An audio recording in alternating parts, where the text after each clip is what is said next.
এই যে যুদ্ধ চলছে, এই হিংসা চলছে, এত এত মানুষকে নির্বিচারে নিধন করা হচ্ছে। গবাদি পশুরও মূল্য আছে, দেখুন মানুষের মূল্য। আপনি বিশ্বের দিকে তাকিয়ে দেখুন কিভাবে নির্বিচারে শয়ে শয়ে মানুষকে, হাজারে হাজারে মানুষকে একসাথে নিধন করা হচ্ছে।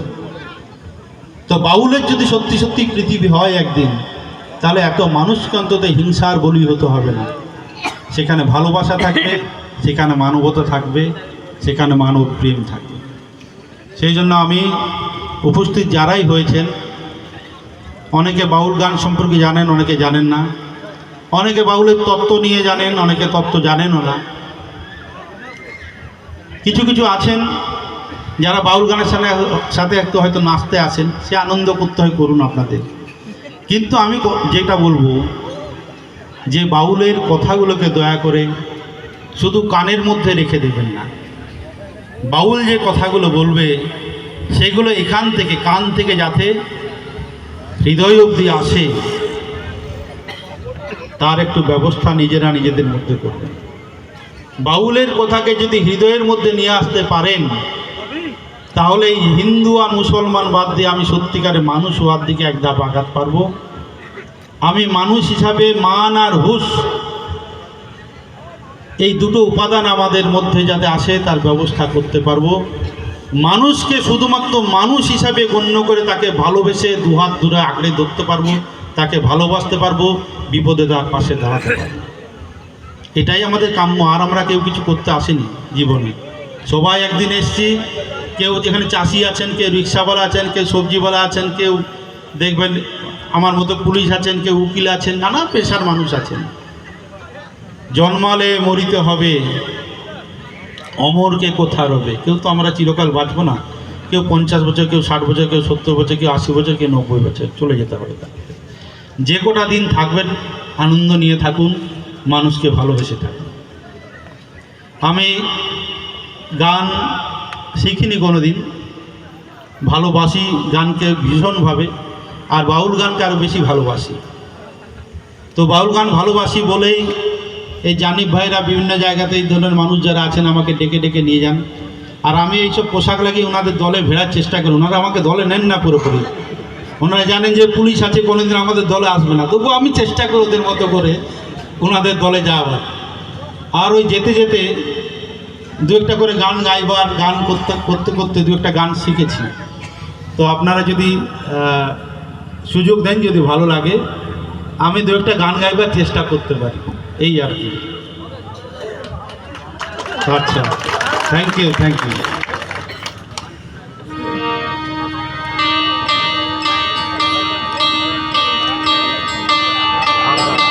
আমার বাড়ি তো নৈহাটিতে। এই দিন দশেক আগে, ঠিক কুরবানির আগে বাড়ি গেছিলাম। বাড়িতে সেখানে বিশেষ কাজে আমি নিউটাউন এরিয়াতে গেছিলাম। নিউটাউন এরিয়াতে দেখলাম ওই হজ সেন্টারে, এখন তো যারা হজে যাচ্ছেন দেখবেন আমাদের গ্রাম, বিভিন্ন গ্রাম থেকে প্রচুর মানুষ যাচ্ছেন হজ করার জন্য। হজ সেন্টারে দেখলাম খুব ভীষণ ভিড়। এই ধরনের বড় বড় সামিয়ানা টাঙিয়েছে, সেখানে মানুষজন যাচ্ছেন, শেষ মুহূর্তের প্রস্তুতি চলছে।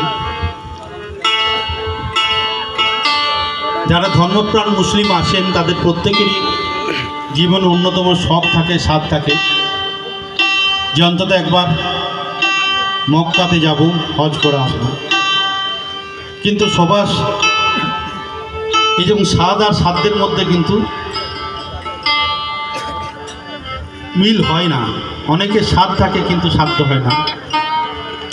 অনেকের সেই ধরনের আর্থিক অবস্থা নেই, কারোর শারীরিক অবস্থা নেই, কারোর কর্মব্যস্ততার মধ্যে সুযোগ হয়ে ওঠেনি।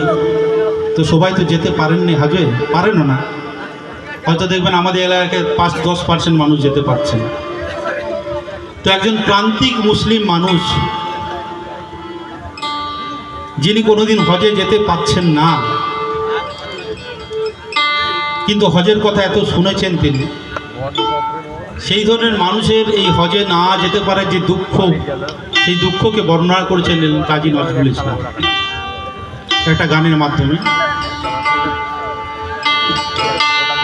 এই গান আপনাদের পরিচিত হতে পারে অনেকেরই। আমি যেহেতু সেদিন দেখে আসলাম এই দৃশ্য আর কি, ওই গানটা আমি গাইবার একটু চেষ্টা করছি আপনাদের সামনে। নজরুল গীতি।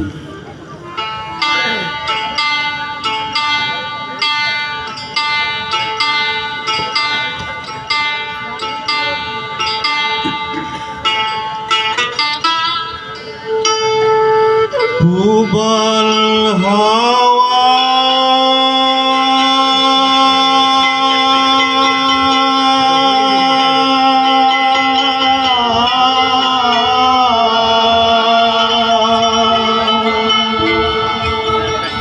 পশ্চিমে যাও কাবার পথে বইয়া,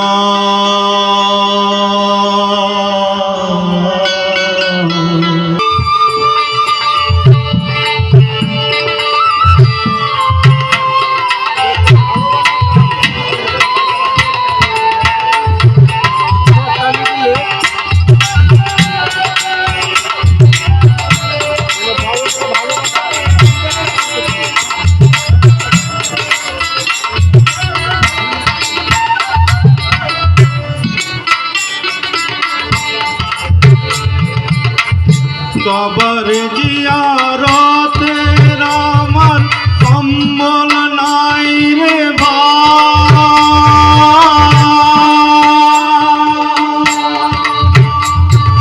সারা জনম ছিল মোর মদিনাতে যায় রে ভাই, মদিনাতে যায়। বাবার জিয়ারতে আমার সম্বল নাই রে সারা জনম ছিল মোর মদিনাতে যায় রে, মোর মদিনাতে যায়। মিটিল না সাত দিন গেল দুনিয়ার বোঝা বইয়া, মিটিল না সাত দিন গেল দুনিয়ার বোঝা বইয়া। যাও রে বইয়া এই গরিবের সালাম খানি লইয়া।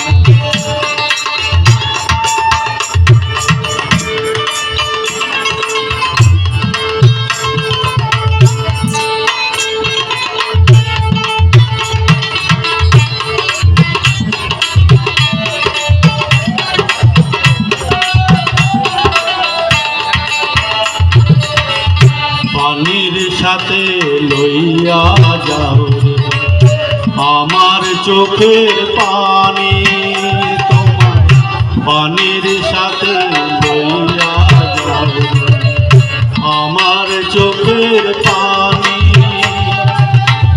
লইয়া যাও রে এই নিরাশের দীর্ঘ নিঃশ্বাস খানি, নবীজির রওজায় কান্দি ভাইরে আমার হইয়া।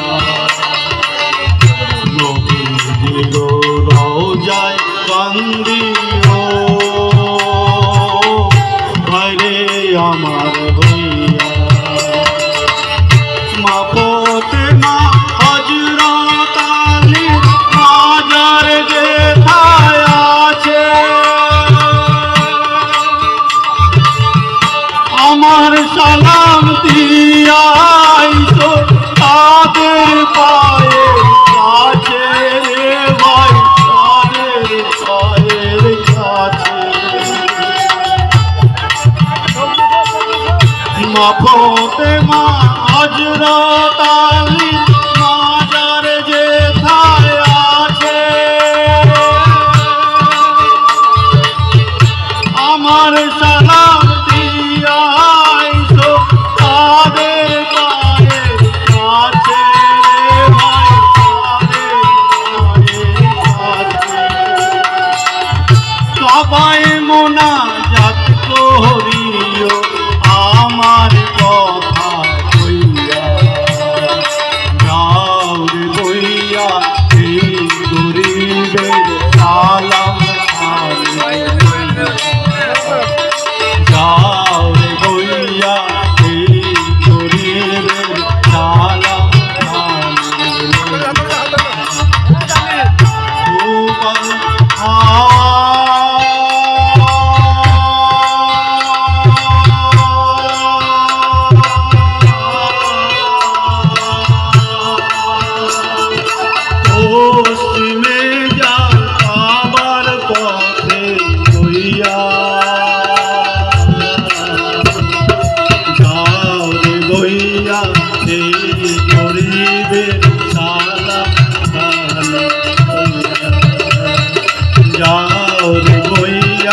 এই গরিবের সালাম খানে লইয়া গাউরে বইয়া এই গরিবের সালাম খানে লইয়া কুয়ার